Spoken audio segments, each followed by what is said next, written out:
కురుక్షేత్ర యుద్ధం ముగిసింది. 18 రోజుల దారుణ రవాలు, కుప్పలు తెప్పలు పోగైన శవాలు, కట్టెలు కాలే చిటపటలతో కాకులకి గ్రద్దలకి విందుగా మారింది. కళ్ళుండి చూడలేని గాంధారి తడుముకుంటూ ఆ నెత్తుటి నేలకి చేరింది. ధర్మరాజా, 100 మంది కొడుకులున్న తల్లులు ఎంతమంది తెలుసురా నీకు? ఒక్కడైనా మిగలకుండా చచ్చిన వింత కబురు విన్నావా? పాండు పెద్ద నోట పలుకు రాలేదు. ఏరా భీమా, శాంతించావా? అంతమందిని చంపుతూ అలుపు రాలేదా? 5 సోదరులు బ్రతికే ఉన్నారే. ఏ అర్జున? గాంధీవి గొంతు విప్పలేదు. గోవిందుడు పలికాడు. అమ్మా, జరిగింది దారుణం. ఆపే ప్రయత్నం శక్తివంచన లేకుండా అందరూ చేశారు. చేశారా కృష్ణయ్య?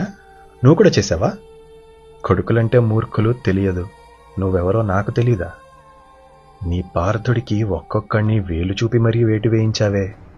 ఈ యుద్ధం ఆపటం నీకు చేత కాదా? అది నన్ను నమ్మమంటున్నావా? నమ్ముతా. సరే, ఇప్పుడు నా లోపల ఒక అగ్నిపర్వతమే బ్రద్దలవుతోంది.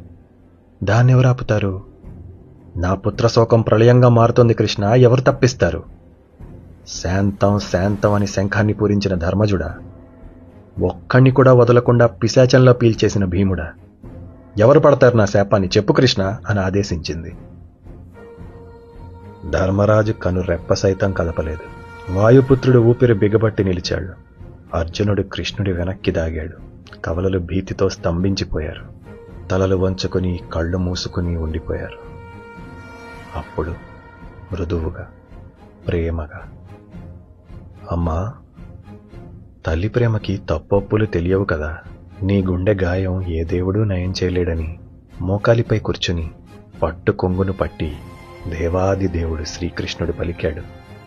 నేను పడతాను నీ శాపాన్ని, నేను భరిస్తాను నీ కోపాన్ని. వాళ్ళనేమనకు తల్లి. ధర్మాన్ని నమ్ముకున్న పాపానికి వాళ్ళు పోగొట్టుకుంది చాలు. నాదే ఉంది, పశువుల కాపరిని. చెరసాలలో పుట్టాను, మట్టిలో పెరిగాను. సొంతవారి ప్రేమ కన్నా పగవారి కోపాలేగా నా కథలు. నాకంటూ నేనొక్కడే తల్లి. నన్ను శపించు. ఒకనాడు తల్లి పంతానికి రాజ్యాన్ని వదిలి అడవులకు పోయాడు. ఈ తల్లి శాపానికి ఒంటరిగా లోకాన్నే వదిలాడు. ఎంత గొప్ప విష్ణువైనా అమ్మ మాటకి తల వంచాడు.